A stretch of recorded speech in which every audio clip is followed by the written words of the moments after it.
बिटिसिनि सासे इएम आक्तार आहमेद नामा बिथाङा दुलाराय बर' फरायसा आफादखौ बिसायख'थियाव जेननानै पागल जादों होनना बुंदों पागल दुलाराय बर' फरायसा आफादखौ बिथाङा पागल जादोंनायनि बुंनो हानाय गोहो बहा मोनखो आरो बिथाङा नितिक उदिकारानो गैया दुलाराय बर' फरायसा आफादखौ मानो होनोब्ला दुलाराय बर' फरायसा आफाद बा बर' माहारिया सोमावसारनायनि उनावसो आरो 5,000निबो बांसिन मंख्लं जानायनि उनावसो बिसि बिटिसि बिटिआर सोरजिजादों आरो दिनै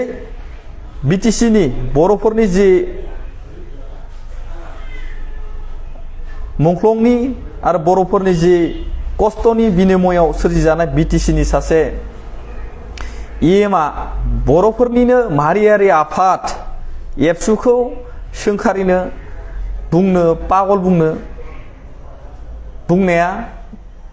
थारैनो दुखुनांथावना आरो बेयावहाय जोङो दुलाराय बर' फरायसा आफादनि सासे मावथि जानानै आङो धिक्कार होयो आरो सोंखारियो गोख्रोङै सोंखारि हरो बेबायदि गुबुन हारिनि मानसिया दिनै बहानिफ्राय इमान गोहो मोनखो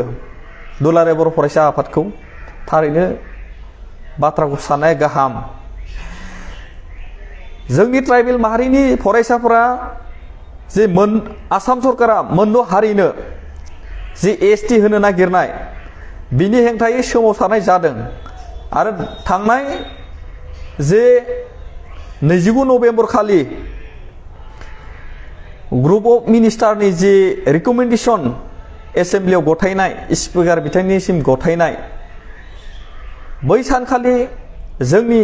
क'क्राझाराव थानाय गासै माने इउनिभारसिटि फरायसालिमा डिग्री कलेजनि फरायसाफोर ट्राइबेल फरायसाफोरा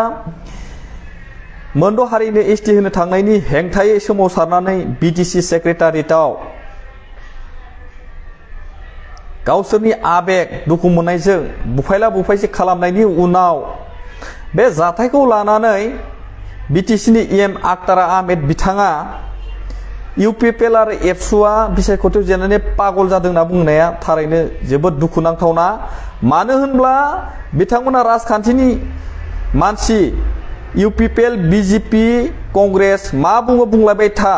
नाथाय दुलाराय बर' फरायसा आफादखौ सासे बिटिसिनि इएम आक्तार आहमेद मुबायदि बिथांजोआ बेबायदि पागल जादों दुलाराय बर' फरायसा आफादा ना बुंनायनिफ्राय गोजानाव थानांगौ आरो बिथाङा नितिक उदिकारानो गैया बिथांखौ जों खोनानो मोनदों बावैसो ससियेल मिडियायाव बिथाङा बिटिसिनि बाखिन्दा नङा होननानैबो गोबां मानसिफोरा ससियेल मिडियायाव बुंसोलायदों आरो बिथांनि सायावहाय गोख्रों नायबिजिरनाय जानांगौ जानला मानला मानसिफोरा बिटिसियावहाय हाबनानै बा भटार लिस्ट फैनानै बिसायख'थि गेलेनानै इएम जागोन आरो बर'फोरखौ आसि थुना बाथ्रा बुंगोन आरो दुलाराय बर' फरायसा आफाद बर'नि माहारियारि आफादखौ पागल जादों होनना बुंगोन बेखौ जों मालाबाबो हजम खालामनानै थाया आरो बिथांखौ जों गोख्रों रावजों सोंखारियो।